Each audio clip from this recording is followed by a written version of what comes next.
નમસ્તે વિદ્યાર્થી મિત્રો, આપણે ધોરણ 11માં વિષય ભૂગોળ એમાં આપણે જે પહેલો પાઠ જોતા હતા એમાં આપણે ભૂગોળ એક વિશેષ શાખા તરીકે એમાં આગળ જે આપણે ભૂગોળની જે માહિતીઓ છે એ આગળ લેક્ચરમાં જે મેળવી કે ખાસ ભૂગોળ એક સંકલિત જે વિદ્યા શાખા તરીકે હવે જોવાનું છે આપણે એમાં જે પદ્ધતિસર અભિગમ અને ખાસ બીજો ક્રમબદ્ધ અથવા જે પદ્ધતિસર અભ્યાસનો અભિગમની જે વાત કરી, હવે આપણે જોવાનું છે પદ્ધતિસર અભિગમના આધારે ભૂગોળની શાખાઓ.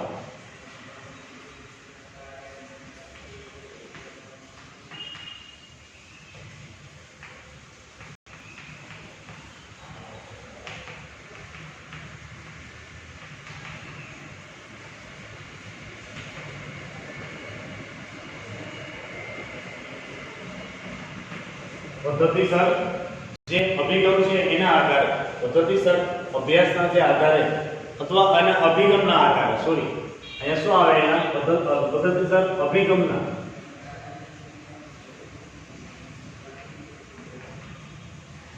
પદ્ધતિસર જે અભિગમ છે એ અભિગમના આધારે તો કે ભૂગોળની જે શાખાઓ છે એમાં ભૌતિક ભૂગોળ પેલું શું આવે છે એમાં, તો કે એમાં ભૌતિક ભૂગોળ,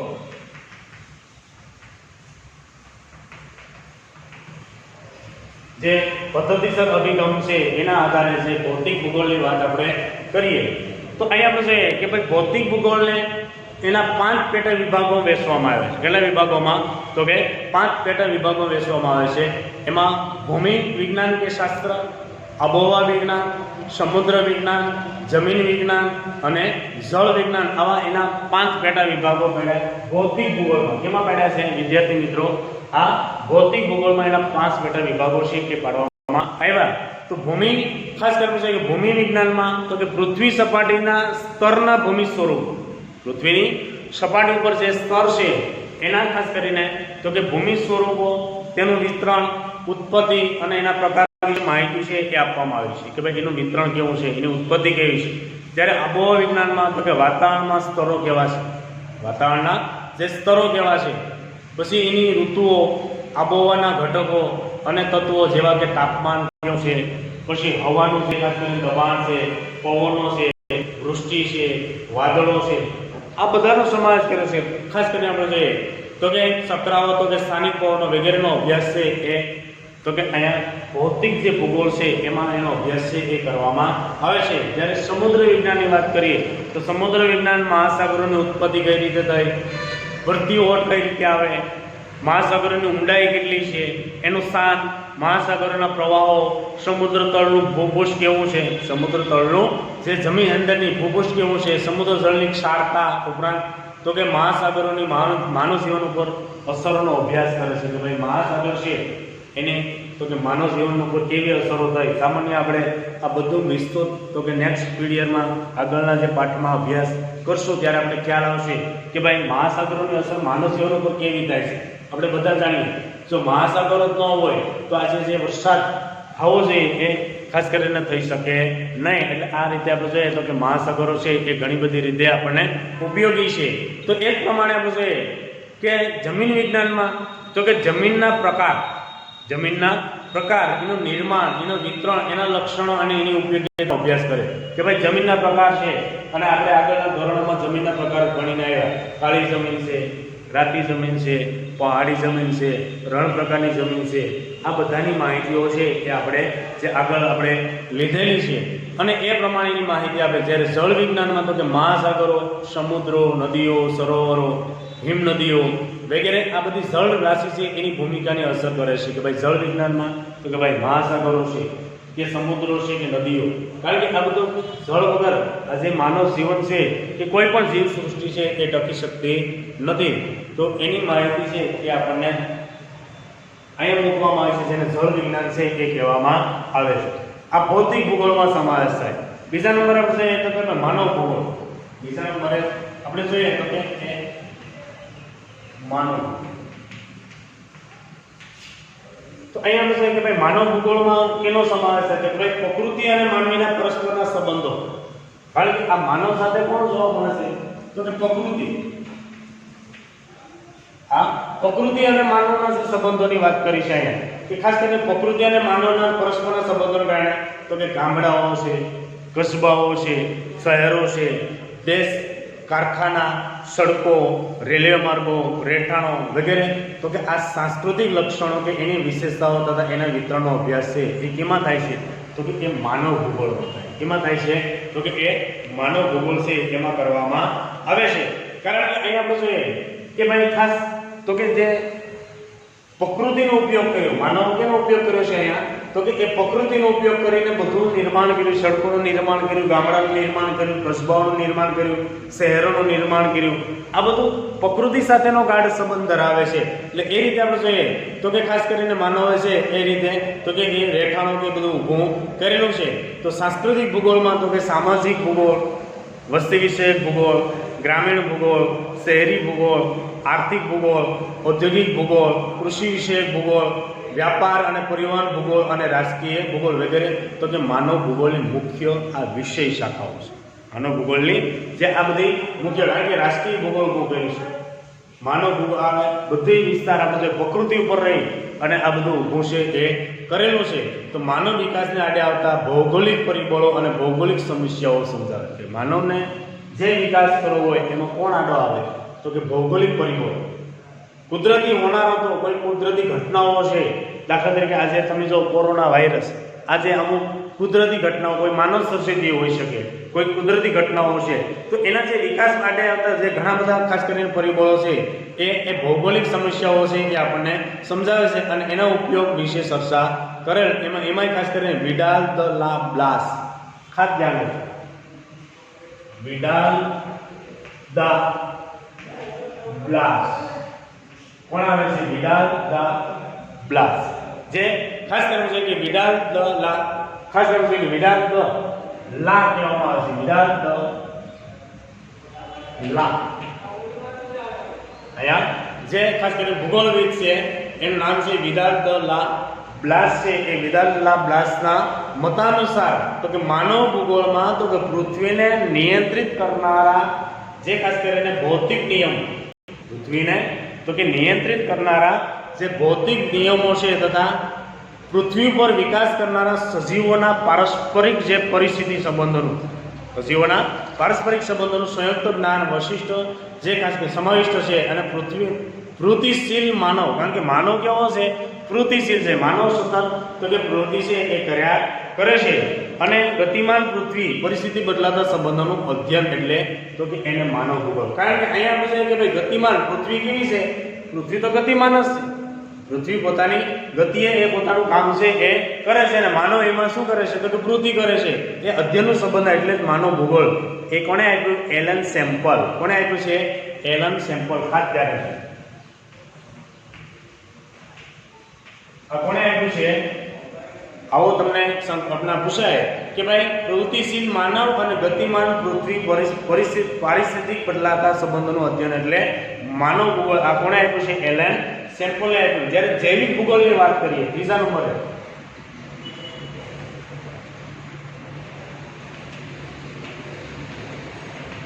નંબરે, જે જૈવિક ભૂગોળની વાત કરીએ તો ખાસ કરીને ભૌતિક ભૂગોળ અને માનવ ભૂગોળના આંતર સંબંધોમાંથી તો કે ખાસ જૈવિક જે ભૂગોળ છે એનો જન્મ થયો છે. પ્રાણી ભૂગોળ છે, વનસ્પતિ ભૂગોળ, પારિસ્થિતિક અને પર્યાવરણીય ભૂગોળ છે એ જેવા ભૌગોલિક જૈવિક ભૂગોળની શાખાઓ કહેવામાં આવે છે. અને પ્રાણી ભૂગોળ તો કે ભાઈ વિવિધ પ્રકારના પ્રાણીઓ, અલગ અલગ પ્રકારના જીવજંતુઓ તથા સૂક્ષ્મ જીવાણુ વગેરેની માહિતીઓ છે એ આપે. એ સિવાય તો કે ભાઈ વનસ્પતિ છે એ વનસ્પતિ ભૂગોળ, જંગલો તથા ત્યાંની વનસ્પતિઓ છે એ ઘાસ ભૂમિના પ્રકારો તથા એની વિતરણની જે માહિતીઓ છે એ માહિતીઓ આપણને આપે છે. આ બધાનો સમાવેશ કેમાં થાય? જૈવિક ભૂગોળમાં થાય છે. તો એમાં પર્યાવરણની સમસ્યા, ભૂમિ પ્રદૂષણના પ્રકારો, પર્યાવરણીય સંરક્ષણ, સજીવ પર્યાવરણની ગુણવત્તા, અવક્રમણ અને માનવ કલ્યાણ ઉપરની અસરો, માહિતી, પારિસ્થિતિક અને પર્યાવરણીય ભૂગોળ છે એ આ રીતે બધું પ્રદાન છે એ કરે. અને છેલ્લું ભૌગોલિક પ્રવૃત્તિઓ. છેલ્લું આવે છે તો કે ભૌગોલિક પ્રવૃત્તિઓ.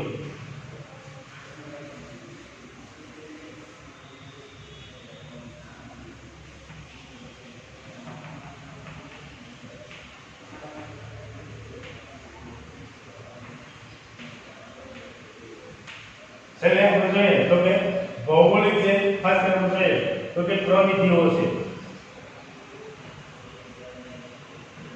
ભૌગોલિક જે પ્રવિધિઓ છે એની માહિતીઓ અહીંયા આપવામાં આવે છે, અથવા એની પ્રયુક્તિઓ, અથવા શું કહેવાય છે એની પ્રયુક્તિઓ, કે ભાઈ અને અહીંયા પૂછે કે ભૌતિક પ્રવૃત્તિઓમાં અનેક પ્રયુક્તિઓ અંતર્ગત નીચેની જે પ્રમાણે તો કે એની જે ઉપશાખાઓ છે એનો સમાવેશ કર્યો છે. એમાં ક્ષેત્ર અધ્યયન છે, એમાં ક્ષેત્ર અધ્યયન છે એટલે કે ભૌતિક તથા સામાજિક આર્થિક ક્ષેત્રે સર્વેક્ષણ કરવામાં આવે છે. પછી નકશા નિર્માણ અને કોમ્પ્યુટર આધારિત નકશા નિર્માણ કરવામાં આવે છે. માત્રાત્મક ભૂગોળ છે, સ્પેશિયલ ઇકોનોમિક ટેકનોલોજી જે geographical information system, global processing system, land information system, એ બધાની માહિતીઓ છે એ મૂકવામાં આવે. એ કેમાં મૂકવામાં આવે છે તો કે ભૌગોલિક જે પ્રવૃત્તિઓ છે અથવા એની જે પ્રયુક્તિઓ છે એ પ્રયુક્તિઓ કહેવામાં આવે છે. આવી બધી માહિતીઓ છે એ મૂકવામાં આવી છે. હવે પ્રાદેશિક અભિગમની વાત કરીએ.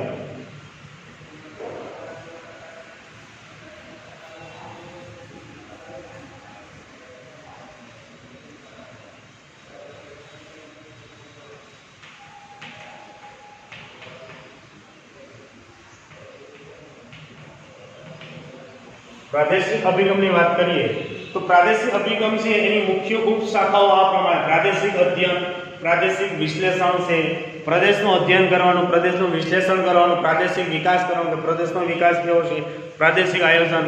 આ બધે આપણે જોઈએ તો કે પ્રાદેશિક અભિગમ છે એની જે શાખાઓ છે એ કહેવામાં આવે. હવે છેલ્લે આપણે જોઈએ તો કે ભૂગોળનું મહત્વ. છેલ્લે આપણે જોવાનું છે તો કે ભૂગોળનું મહત્વ, કે ખાસ કરીને આપણે જોઈએ કે ભાઈ ભૂગોળનું મહત્વ શું છે.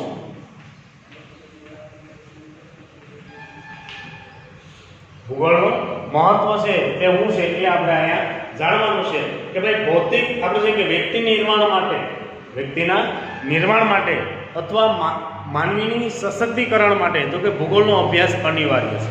ભૂગોળનો અભ્યાસ, કારણ કે માનવીના સશક્તિ માટે ભૂગોળ વગર આપણે તો કે માનવ પોતાનો વિકાસ છે એ કરી શકતો નથી. એટલે અહીંયા આપણે જોઈએ કે ખેતી, વ્યાપાર, પરિવહન, ઉદ્યોગોની સ્થાપના માટે તેના વિકાસનો ખ્યાલ મેળવવા તો કે ભૂગોળનું જ્ઞાન છે એ ખૂબ જ મહત્વનું છે. માનવ જીવનના તો કે વિવિધ પાસાઓ સમજવા, માનવ સમાજની સાંસ્કૃતિક વારસાનું પૃથ્થકરણ એટલે કે એને દળવું, વારસાને દળવો કે એને સમજવું, એનો ઉપયોગ કરવો, ઐતિહાસિક ઘટનાઓ સમજવા અને વર્તમાન વૈશ્વિક સમસ્યાઓ હલ કરવા તો કે ભૂગોળ છે એક પાયાનું જ્ઞાન છે એ આપણને પૂરું પાડે છે. એટલે ભૂગોળ છે એનું આ રીતે મહત્વ કહેવામાં આવે. તો વ્યક્તિના આંતરિક સંબંધ વિકસે, વિશ્વ બંધુત્વની ભાવના કેળવાય, રાષ્ટ્રપ્રેમ વધે, રાષ્ટ્રીય ગુણો વધે, વિકસે વગેરે આ મૂલ્યો છે એના સંવર્ધન અને વિકાસ માટે તો કે ભૂગોળ છે એ મહત્વની ભૂમિકા ભજવે છે. અને રાષ્ટ્રીય અને આંતરરાષ્ટ્રીય સમસ્યા ઉકેલવામાં પણ આ ભૂગોળ તો કે મહત્વનું કામ કરે છે. કારણ કે અહીંયા તો કે વ્યક્તિની વિશ્વ બંધુત્વની ભાવના કેળવે ને ભૂગોળ સાથેનો નાતો છે. એકબીજાની સાથેના સંબંધો વિકસે, એકબીજાના મૂલ્યો સમજે, એટલે જ કીધું કે રાષ્ટ્રીય અને આંતરરાષ્ટ્રીય સમસ્યાને ઉકેલવામાં ભૂગોળ મહત્વનું જ્ઞાન અનિવાર્ય છે. કે પ્રત્યેક વિષયના અધ્યયન પાછળ કેટલાક એવા લક્ષ્ય અને ઉદ્દેશો હોય છે. કોઈ પણ વિષય હોય એની પાછળ તો ભૂગોળ એક જ્ઞાત્મક વિષય છે. કેવો છે? જ્ઞાત્મક વિષય છે કે એના વિષય વસ્તુનો વિકાસ તો કે વિજ્ઞાન આધારે કરવામાં આવે છે. એના આધારે તો કે ખાસ કરીને વૈજ્ઞાનિક આનો વિકાસ છે એ કેના આધારે કરવામાં આવે છે તો કે એ વૈજ્ઞાનિક આધારે છે એ કરવામાં આવે છે. ભૂગોળના અધ્યયનની આપણામાં ઘણી ક્ષમતાઓ અને કૌશલ્ય છે એનો વિકાસ થાય છે. ઘણી ક્ષમતાઓ કૌશલ્ય કેળવાય અને પ્રવાસ, પ્રદર્શન, વાર્તાલાપો સમજી શકીએ, પત્ર મૈત્રી છે એ બાંધવાની સૂઝ કેળવાય, નકશા વાંચન, નકશા પૂર્તિ, વરસાદ માપન, તાપમાનનું માપન, ભૂકંપની તીવ્રતા માપન, હવાનું દબાણનું માપન વગેરે પ્રકારની ક્ષમતાનો વિકાસમાં તો કે ભૂગોળ છે એક ટેકન લાકડીની ભૂમિકા પૂરી પડે છે. ટેકન લાકડી જેવી રીતે વૃદ્ધા થાય ત્યારે આપણે લાકડીનો ઉપયોગ કરીએ છીએ. આજે સામાન્ય આપણે જોઈએ કે ભાઈ વૃદ્ધાઓ વધારે તો કે લાકડીનો ઉપયોગ કરે, ટેકન, કારણ કે ટેકા વગર એ હાલી શકે નહીં. એના હાથ પગનું કામ પૂરું થઈ ગયું હોય, પગ હાલતા ન હોય, એટલે ટેકન જેવું કામ છે આ ભૂગોળ છે એ કરે છે. એટલે જ અહીં આપણને કીધું છે કે પ્રાકૃતિક સંબંધોનો વિશેષ અભ્યાસ તો કે સ્વસ્થ દ્રષ્ટિકોણ ઉત્પન્ન થાય. આનાથી શું થાય તો કે સ્વસ્થ દ્રષ્ટિકોણ ઉત્પન્ન થાય અને સંસાધનનો વિવેકનો ઉપયોગ કરવાથી એક સૂઝ પેદા થાય. કારણ કે સંસાધન જે કંઈ સંસાધન છે તો એનો તો કે વિવેકનો ઉપયોગ કરવો છે. એમાં મુદ્દાવરણ, ઘનાવરણ છે, વાતાવરણ છે, જલાવરણ અને જીવાવરણ સંબંધી વિશેષતાઓ અને વિધિઓની જાણકારી છે એ આપણને કોણ આપે? તો કે આપણને ભૂગોળ આપે. કોણ આપે છે? આપણને ભૂગોળ આપે. જેવી કે વ્યક્તિના પોતાની જે ખાસ કરીને છે તો કે વ્યક્તિ પોતાની જે ખાસ કરીને વિકાસ કરવા માટેની જે અણમોલ તક માટે સ્વાભાવિક જે જિજ્ઞાસા વૃત્તિ છે એ અહીંથી ભૂગોળ દ્વારા આપણે સંતોષાય. એટલે જ કહેવામાં આવ્યું છે કે ભૂગોળના વિવિધ પ્રકારના નકશા તૈયાર કરીએ. ભૂગોળ પૃથ્વીનો જે ગોળો, પ્રાકૃતિક છે કે ખાસ કરીને ભૌતિક તત્વોની નિરીક્ષણની જે કળા વ્યક્તિ છે એના દ્વારા વિકસે અને ભૌગોલિક ઘટનાઓ થકી તો કે કાર્યકારણના જે સંબંધો છે એ કેળવવાની તો કે માનસિક ક્ષમતા છે એ ભૂગોળ દ્વારા છે એ આપણને કેળવાય છે. એટલે આ રીતે આપણે જોઈએ કે કોઈ એવી કુદરતી પરિસ્થિતિઓ છે, વાવાઝોડું છે, ભૂકંપ, પછી દુષ્કાળ સાથે પર્યાવરણ અને સુરક્ષા માટે આપણે જોઈએ તો કે સંવર્ધન માટે અંગેનું જે જરૂરી માર્ગદર્શન છે એ કોણ પૂરું પાડે છે? તો કે આપણને ભૂગોળ પૂરું પાડે છે. કોણ પૂરું પાડે છે? એ આપણને આ ભૂગોળ છે એ પૂરું પાડે છે. એટલે આ રીતે ઘણી બધી રીતે આપણે જોઈએ તો કે ભૂગોળ ઉપયોગી છે. એટલે જ કીધું ને અહીંયા કે ખાસ કરીને આપણે જોઈએ તો કે વસુધૈવ કુટુંબ અર્થાત સમગ્ર વિશ્વ એક પરિવાર છે, કુટુંબ છે તેવી ભાવના તો કે ભૂગોળ દ્વારા ચરિતાર્થ થાય છે. વસુધૈવ કુટુંબકમની ભાવના છે એ ભૂગોળ દ્વારા કેળવાય છે, ચરિતાર્થ છે એ થાય છે. તો અહીંયા આપણે એ જ વિદ્યાર્થી મિત્રો કીધું છે આપણને કે વ્યક્તિમાં સૂક્ષ્મ અવલોકન કરવાની, તારણો કાઢવાની, નિર્ણયો કરવાની, યોગ્ય અભિપ્રાયો છે એ બાંધવાની વગેરે માનસિક શક્તિઓ વિકાસ તો કે ભૂગોળ છે એ આપણને સરળ કરે છે. કારણ કે ઘટના એક તારણો અનેક છે એ કહેવામાં આવે છે. તો વિદ્યાર્થી મિત્રો આ પ્રકરણમાં આપણે ભૂગોળના સમગ્ર વિષય વસ્તુને તમે વાકેફ થયા છો. હવે પછીના પ્રકરણમાં આપણે તો કે ભૌતિક ભૂગોળનો ક્રમશ શીખવાનો છે અને દરેક પ્રકરણમાં અંતે આપેલા જે સ્વાધ્યાયના પ્રશ્નો તમારી જિજ્ઞાસા વૃત્તિ છે એને સંતોષ આપશે અને તમારી અભ્યાસની જે પદ્ધતિ છે એને ઊંચે લઈ જવામાં આપણને સ્વાધ્યાય છે એ ઘણું બધું ઉપયોગી થાય. એટલે મિત્રો આપણે હવે ભૂગોળનો સંપૂર્ણ રસપ્રદ અભ્યાસ આપણે કરીશું. તો વિદ્યાર્થી મિત્રો ખાસ સ્વાધ્યાયમાં ટીક કરી લે. અહીંયા બોર્ડમાં તમે લખી દો એ પ્રમાણે સ્વાધ્યાય છે એ સ્વાધ્યાયમાં જે પ્રશ્નો છે એ ચોપડામાં તમારે ઉતારવાના છે. 11માનો ભૂગોળનો ચોપડો છે એ તમારે અલગ બનાવવાનો અને એમાં લખવાનો. સ્વાધ્યાયના જે ખાસ કરીને છે દરેક છેલ્લે સુધી વિડીયો જોવો એટલે તમને ખ્યાલ આવશે. નીચેના સંક્ષેપમાં સવિસ્તાર આપો. પ્રશ્ન નંબર 1 છે એમાં સંક્ષેપમાં એમાં પહેલો પ્રશ્ન નંબર 1 લખી લાવવાનો. પહેલો પ્રશ્ન છે એ લખવાનો.